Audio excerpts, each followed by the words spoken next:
Orphelin de père et de mère en quelques mois, un jeune surmonte son deuil et inspire les autres avec l'aide d'un mentor. Au milieu des difficultés d'une vie modeste, Lucas rêvait de transformer l'avenir de sa famille. Mais lorsque le destin lui a imposé des pertes dévastatrices, il a dû puiser sa force dans des endroits inattendus. Avec l'aide d'un mentor improbable, son parcours de deuil et de résilience est devenu une preuve que même les plus grands défis peuvent nous mener aux rêves les plus incroyables. Découvrez comment l'amour, la résilience et le courage peuvent tout changer. Le soleil se levait timidement à l'horizon, teintant le ciel de nuances orangées, tandis que Lucas marchait d'un pas rapide dans les rues du quartier modeste où il vivait. Il portait son sac à dos usé, rempli de livres et de cahiers, et arborait un sourire déterminé. Pour lui, chaque jour représentait une nouvelle occasion de se rapprocher de son grand rêve, intégrer une université prestigieuse.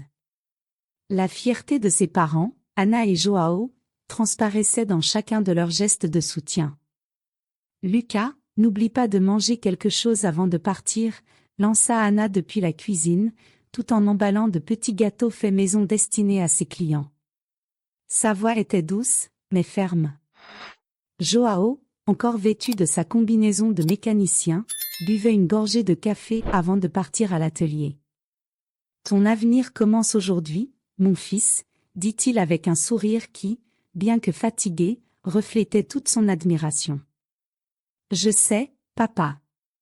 Je vous promets que je ferai en sorte que vos efforts en valent la peine, » répondit Lucas avant d'embrasser sa mère sur le front et de saluer son père d'un signe de la main.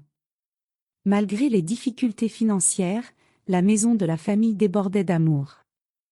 Anna et Joao faisaient tout leur possible pour offrir le meilleur à Lucas. La petite salle de séjour, aménagée simplement, était ornée de photos de moments heureux, des anniversaires, des sorties au parc, et, au centre, un cadre montrant Lucas recevant un prix d'excellence académique. La phrase gravée sur le trophée semblait être devenue son mantra, « La persévérance porte toujours ses fruits ». À l'école, Lucas se distinguait. Les professeurs ne cessaient de le féliciter, et il était devenu une source d'inspiration pour ses camarades. Ce matin-là, pendant le cours d'histoire, le professeur Johnson ne put s'empêcher de le mentionner. « Classe, si vous cherchez un exemple de concentration et de détermination, regardez Lucas. Il est la preuve que, avec des efforts, tout est possible. » Lucas sentit ses joues s'empourprer, mais il remercia d'un signe de tête discret. Après les cours, il se rendait toujours à la bibliothèque. Les étagères remplies de livres étaient pour lui un véritable trésor. Là, Lucas se sentait chez lui. Et, Lucas, l'appela Émilie, une camarade qui partageait sa table d'études. « Tu sembles toujours si concentré. Comment fais-tu pour ne pas te laisser distraire par tout ce qui se passe dehors ?» Lucas esquissa un léger sourire en surlignant un passage de son livre de physique. « Je pense à mes parents, Émilie. Tout leur dur labeur. Je ne veux pas qu'il soit vain. » Elle hocha la tête, visiblement émue. « Ils ont de la chance de t'avoir comme fils. » Lorsqu'il rentrait chez lui, déjà à la tombée de la nuit, Lucas trouvait toujours Anna en train de préparer d'autres commandes. « Comment s'est passée ta journée, mon chéri ?» demandait-elle tout en mélangeant la pâte à gâteau avec des gestes assurés. « Bien, maman. Le professeur Johnson m'a complimenté devant toute la classe. » Il sourit, fier. « Tu le mérites, mon fils, » répondit-elle en s'essuyant les mains sur son tablier et en l'embrassant. « Mais souviens-toi, peu importe combien le monde te trouve brillant, garde les pieds sur terre. Comme papa dit toujours, n'est-ce pas ?» plaisanta Lucas en attrapant un des gâteaux fraîchement sortis du four pour y goûter. « Exactement. Et en parlant de lui, va chercher Joao pour le dîner ?» demanda Anna avec un regard affectueux. Lucas monta les escaliers pour retrouver son père, occupé à réparer une pièce dans le petit atelier de la maison. « Papa, maman dit que le dîner est prêt. Dépêchons-nous avant qu'elle ne se fâche, » plaisanta Théil. Joao rit en posant son outil. « Avec une chef comme elle, qui suis-je pour désobéir ?» Pendant le dîner, la conversation était légère, remplie de rires et de projets pour l'avenir. Lucas partageait ses objectifs et expliquait comment il se préparait pour les examens. Anna écoutait attentivement, tandis que Joao lui donnait des conseils pratiques. Souviens-toi, Lucas, l'intelligence est importante, mais la discipline est ce qui te mènera plus loin. Lucas les regarda, gravant ce moment dans sa mémoire. Je vous rendrai fier de moi. C'est une promesse. Ce soir-là, alors que Lucas relisait ses notes dans sa chambre, il regarda par la fenêtre et vit les lumières des maisons alentour. Il pensa à la manière dont il souhaitait changer la vie de sa famille. Avec un soupir, il reporta son attention sur ses livres. Juste un chapitre de plus, murmura-t-il pour lui-même. Il était loin de se douter que la vie, remplie de rêves et de promesses, était sur le point de changer à jamais. L'hiver était arrivé, recouvrant le petit quartier d'une fine couche de glace qui craquait sous les pas des courageux qui osaient s'aventurer dans les rues. Lucas finissait de relire ses notes pour une présentation à l'école lorsqu'il entendit le bruit familier de son père descendant les escaliers, prêt pour une nouvelle journée de travail. « N'oublie pas ton écharpe, Joao !» cria Anna depuis la cuisine. Son ton mélangeait sollicitude et impatience. « Il fait un froid glacial. »« Je t'ai déjà dit, ma femme, que cette écharpe me fait ressembler à un épouvantail, » répondit-il en plaisantant tout en attrapant les clés posées sur le comptoir. Il se tourna vers Lucas, qui observait la scène avec un sourire. « Et toi, mon garçon, n'oublie pas ton discours pour aujourd'hui. Je veux tout savoir en détail quand tu rentreras. » Lucas rit, hochant la tête. « Compte sur moi, papa. Et essaie de ne pas te battre avec l'écharpe de maman. » Anna rit aussi, mais lança un regard sérieux à son mari. « Fais attention sur la route. Elle est glissante. » Joao leva la main dans un geste apaisant et sortit, refermant doucement la porte derrière lui. 2 heures plus tard, alors que Lucas présentait son travail devant la classe, la directrice apparut à la porte. Elle chuchota quelque chose à l'oreille du professeur, qui jeta un regard inquiet à Lucas. Sentant son cœur s'emballer, Lucas vit le professeur s'approcher. « Lucas, pourrais-tu m'accompagner ? C'est urgent. » Il regarda autour de lui, confus. Émilie, assise au premier rang, fronça les sourcils dans sa direction, mais Lucas n'eut pas le temps de réagir. Il marcha dans les couloirs, l'esprit en ébullition. En arrivant dans le bureau de la directrice, il trouva Anna assise sur une chaise, le visage pâle et les yeux pleins de larmes. L'atmosphère était immédiatement pesante. « Maman ? Que s'est-il passé ? » demanda-t-il d'une voix tremblante. Elle tenta de parler, mais sa voix n'était qu'un murmure rauque. Finalement, elle prit une profonde inspiration et dit « Ton père. Il a eu une crise cardiaque. » Lucas sentit les mots le heurter comme un coup de poing. « Où est-il ? Allons à l'hôpital tout de suite. » Sans attendre plus d'explications, il attrapa la main d'Anna, et tous deux coururent jusqu'à la voiture d'un voisin, déjà prêt à les emmener à l'hôpital. Le trajet fut un brouillard de pensées chaotiques et de prières silencieuses. À leur arrivée, un médecin à l'air épuisé les attendait à l'accueil. « Vous êtes les proches de Joao ? » demanda-t-il, regardant directement Anna.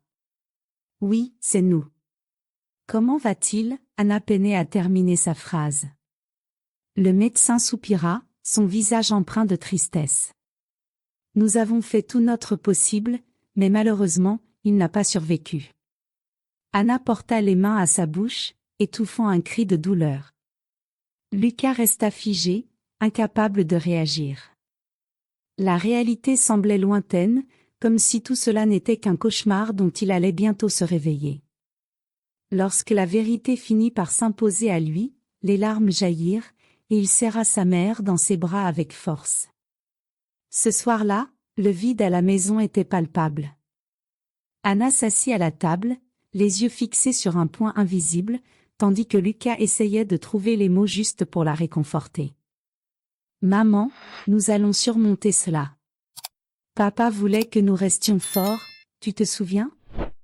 Nous ne pouvons pas le décevoir. Anna hocha lentement la tête, sans dire un mot.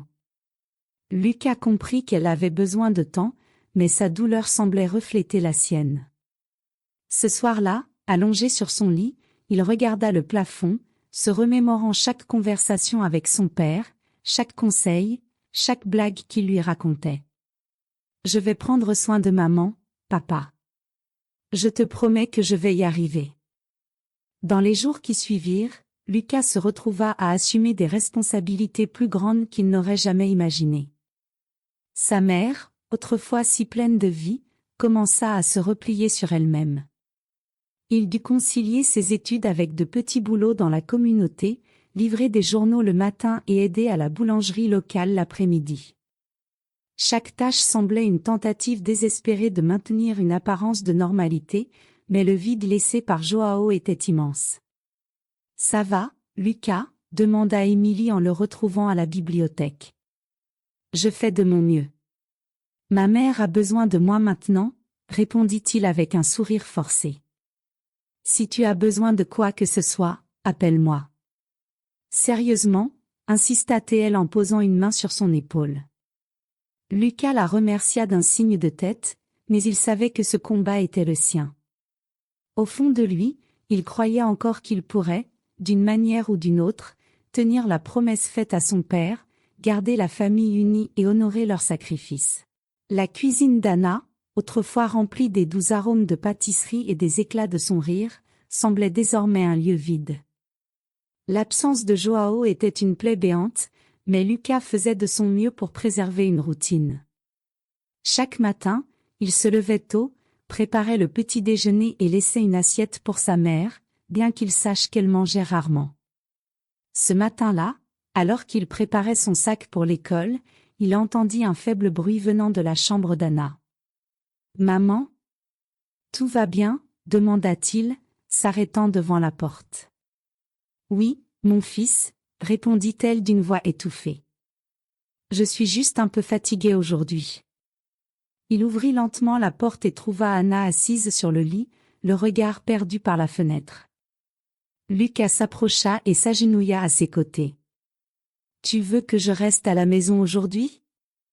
Je peux t'aider avec les gâteaux. » Elle secoua la tête et força un sourire. « Non, mon chéri. Tu fais déjà tellement. Va à l'école. Étudier, c'est ce que ton père voulait pour toi. » Lucas hésita, mais finit par acquiescer. « Si tu as besoin de quoi que ce soit, appelle-moi. Promets-le-moi. » En sortant, il sentit une lourdeur peser sur sa poitrine. Quelque chose avait changé chez Anna. Malgré tout, il se dirigea vers l'école, où il tentait de se concentrer sur les cours et les examens blancs. Pourtant, son esprit restait divisé entre ses études et ses inquiétudes pour sa mère. La vie ressemblait à une corde raide, prête à céder à tout moment. Ce même après-midi, en rentrant chez lui, Lucas entra par la porte de la cuisine, comme à son habitude. Il sentit l'odeur familière d'un gâteau dans le four, ce qui lui arracha un bref sourire. « Maman, je suis rentré » lança-t-il. Pas de réponse. Il traversa le salon, puis le couloir, l'appelant. Lorsqu'il retourna à la cuisine, il la trouva effondrée sur le sol, la pâte encore dans ses mains. Le temps sembla s'arrêter. « Maman » cria-t-il, s'agenouillant près d'elle. Sans savoir quoi faire, il attrapa son téléphone et appela les secours. « S'il vous plaît, envoyez quelqu'un. »« Ma mère, elle s'est évanouie, » dit-il, la voix tremblante. En attendant l'arrivée des secours, Lucas tint la main d'Anna, murmurant des mots d'encouragement. « Tu vas t'en sortir, maman. Tiens bon, je t'en supplie. » Les ambulanciers arrivèrent rapidement et la transportèrent à l'hôpital. Lucas les accompagna à l'arrière de l'ambulance, le cœur battant à tout rompre et les mains moites. À l'hôpital, on le conduisit dans une salle d'attente où chaque minute semblait durer une éternité. Finalement, un médecin s'approcha de lui. Vous êtes le fils d'Anna? Demanda-t-il, son expression grave. Oui, c'est moi. Elle va bien? Que s'est-il passé? Répondit Lucas, la voix chargée d'anxiété. Le médecin poussa un soupir. Votre mère a eu un AVC. Nous avons fait tout ce que nous pouvions, mais les dégâts étaient trop importants. Je suis désolé. Ces mots tombèrent comme un coup de tonnerre. Lucas resta sans voix, sentant le sol se dérober sous ses pieds. Non. Ce n'est pas possible. Elle allait bien ce matin, murmura-t-il. Je suis désolé, mon fils, dit le médecin en posant une main compatissante sur son épaule avant de s'éloigner. Lucas resta figé, fixant le vide, tentant d'absorber l'impact de cette perte. En quelques mois seulement, il avait perdu les 2 personnes les plus importantes de sa vie. La solitude était écrasante. Ce soir-là, il rentra chez lui seul.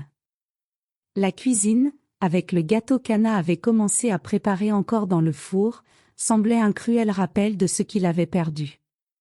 Lucas attrapa un des cahiers d'Anna, rempli de ses recettes, et le serra contre son cœur.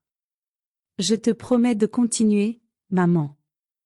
Pour toi et pour papa. » Dans les jours qui suivirent, Lucas fut incapable de retourner à l'école. Le poids du deuil l'immobilisait.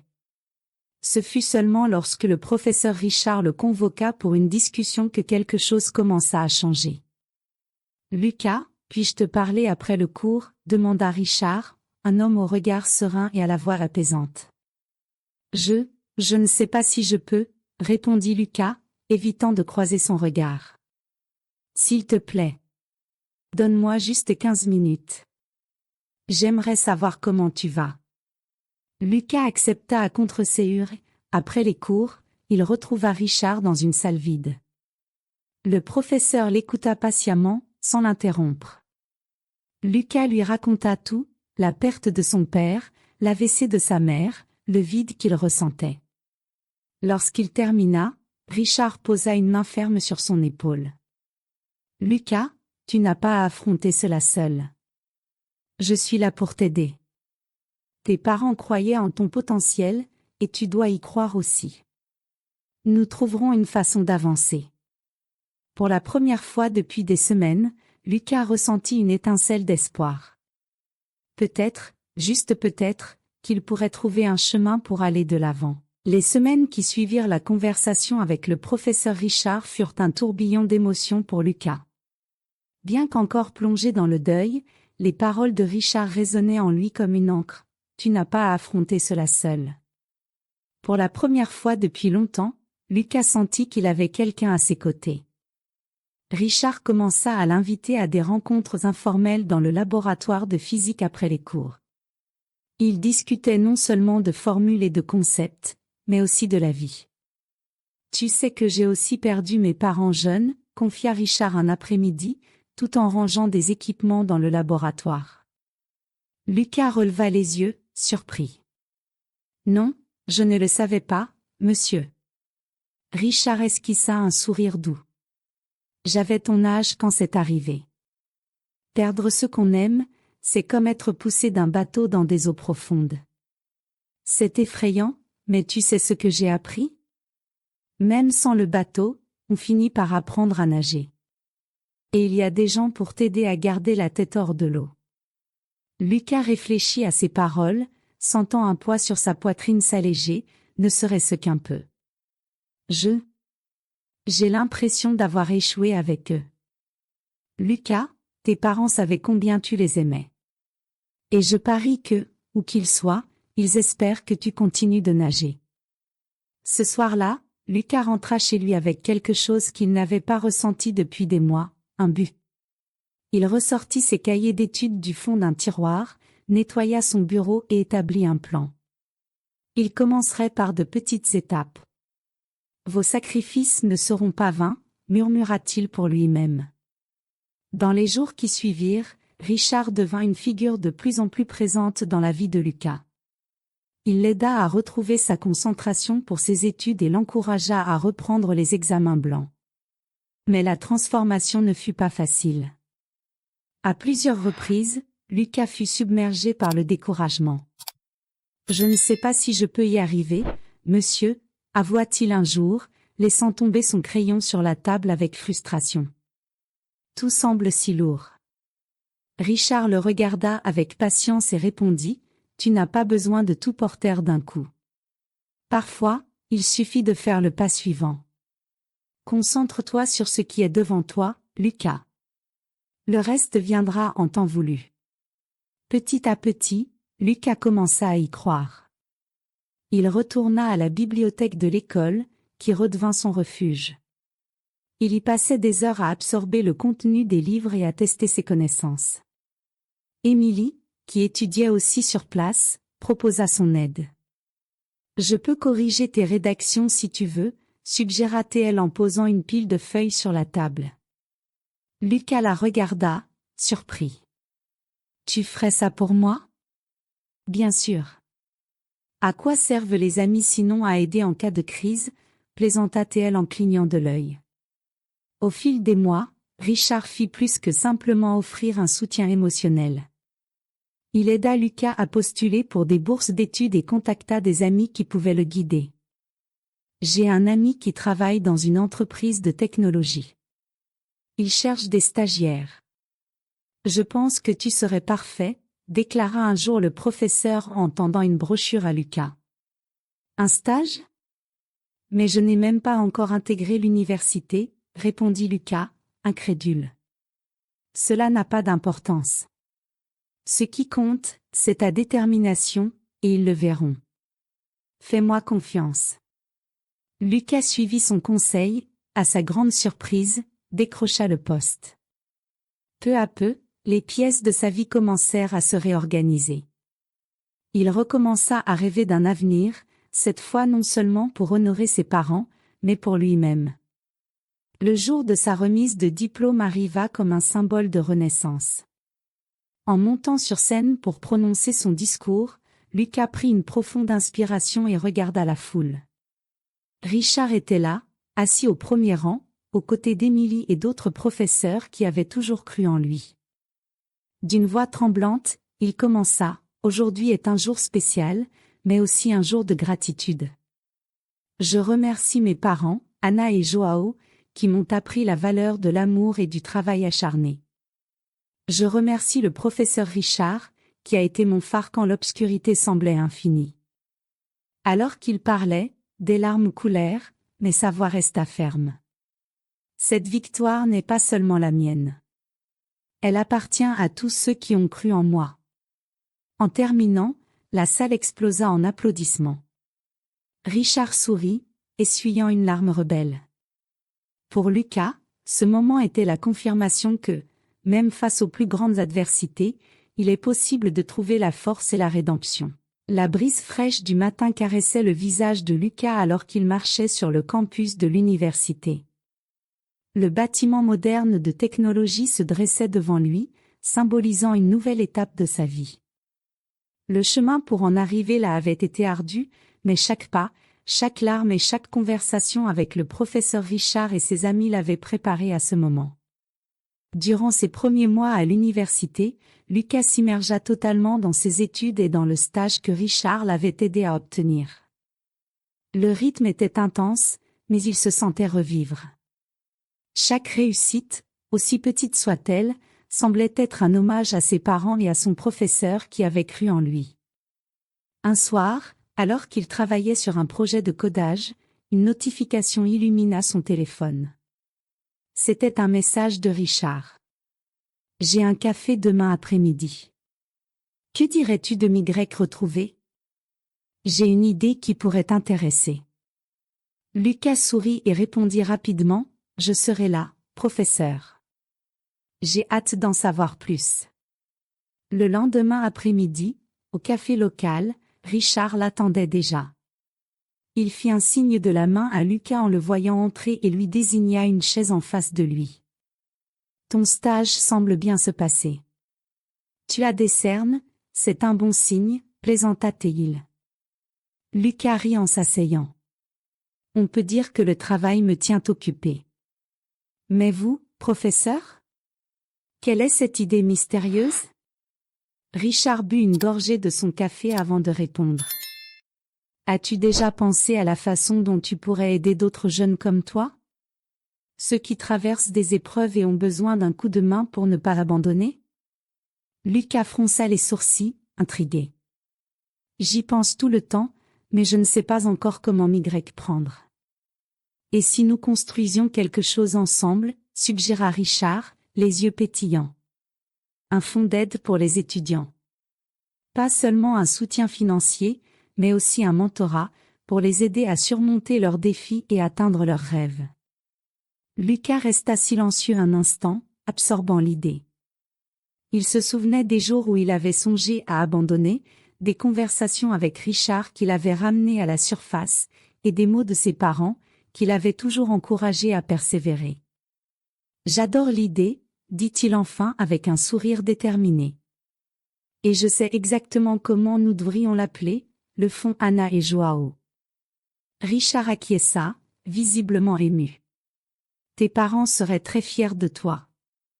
Le travail pour structurer le fonds débuta immédiatement. Lucas utilisa ses nouvelles compétences pour concevoir un site web, tandis que Richard établissait des contacts et cherchait des partenaires pour soutenir le projet. L'université soutint l'initiative, et en quelques mois, le fonds fut prêt à être lancé. La cérémonie d'inauguration fut planifiée pour un jour spécial, réunissant étudiants, professeurs et membres de la communauté. Le soir de l'événement, Lucas était nerveux mais excité. Vêtu d'un costume simple, il monta sur scène sous les applaudissements de l'audience. Richard, assis au premier rang, lui adressa un geste d'encouragement. « Bonsoir à tous », commença Lucas. « Aujourd'hui, nous célébrons plus que l'inauguration d'un fonds. Nous célébrons le pouvoir du soutien, du courage et de la persévérance. Ce projet est né grâce aux personnes qui n'ont jamais abandonné, même quand j'étais sur le point de renoncer à moi-même. » Il marqua une pause, regardant Richard. « Je remercie le professeur Richard, qui a été mon guide, et tous ceux qui m'ont soutenu dans ce parcours. Mais, avant tout, je dédie ce fonds à mes parents, Anna et Joao, qui m'ont appris la vraie signification de l'amour et de la résilience. » La salle éclata en applaudissements, mais le moment le plus émouvant restait à venir. Richard fut invité à monter sur scène en tant que premier mentor officiel du fonds.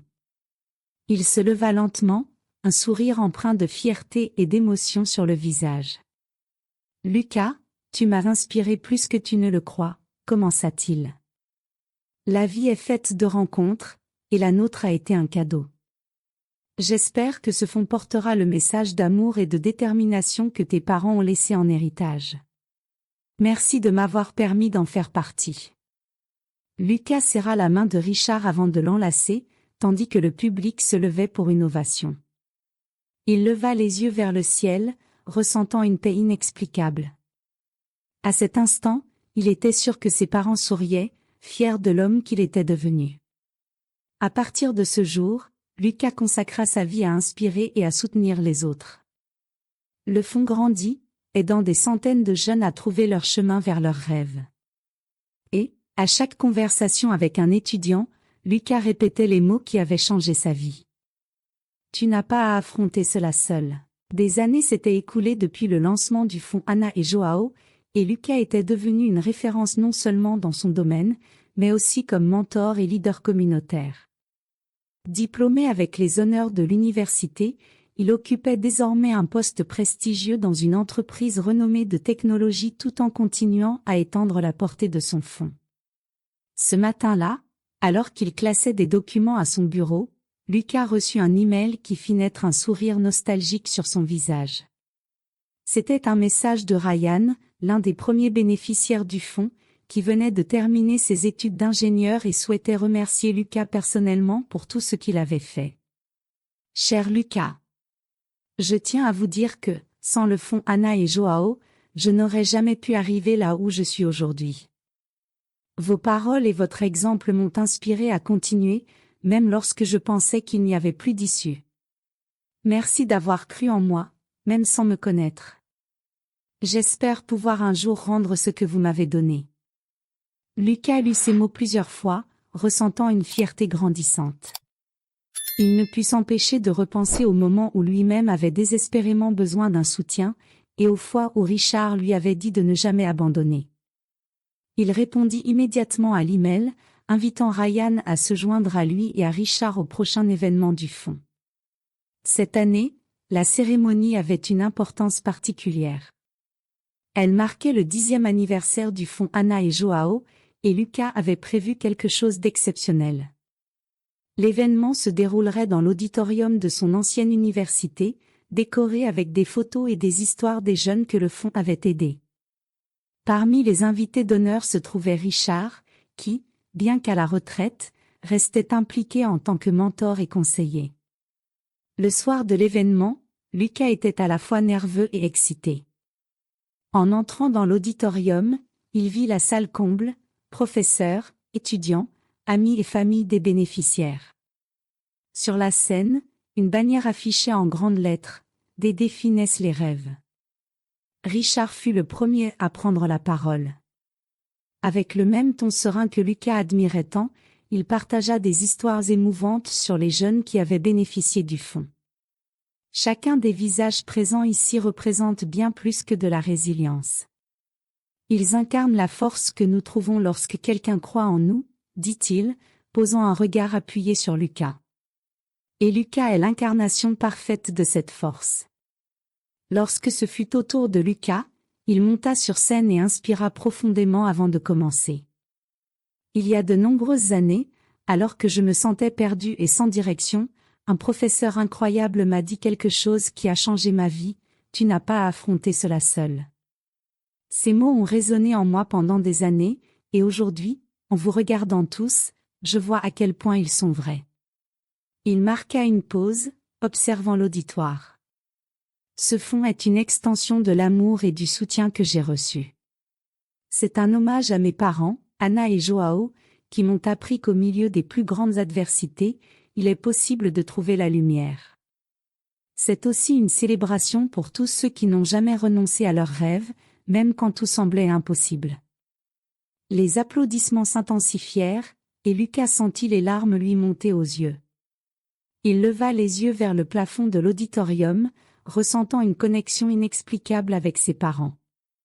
Puis, avec émotion, il annonça que Richard serait honoré comme mentor de l'année. Une nouvelle salve d'applaudissements remplit la salle.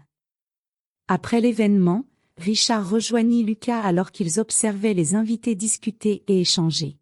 « Tu as créé quelque chose d'extraordinaire, Lucas. Quelque chose que tes parents auraient été fiers de voir, » dit Richard. Lucas sourit, les yeux encore humides.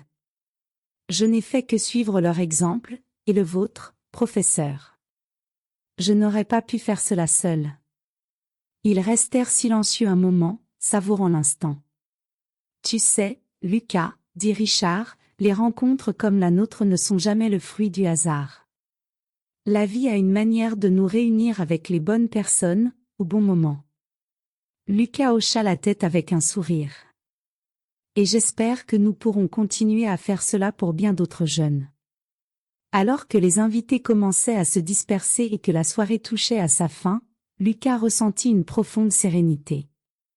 Il savait que les défis du passé n'avaient pas été vains. Il l'avait façonné, guidé et lui avait donné un but. Il leva une dernière fois les yeux vers le ciel, murmurant en pensée, « Merci, maman. Merci, papa. J'espère que vous êtes fiers. » Et alors que les lumières de l'auditorium s'éteignaient, il se préparait à poursuivre son chemin, conscient qu'il restait encore tant à faire, tant de vies à toucher, et tant de rêves à aider à réaliser.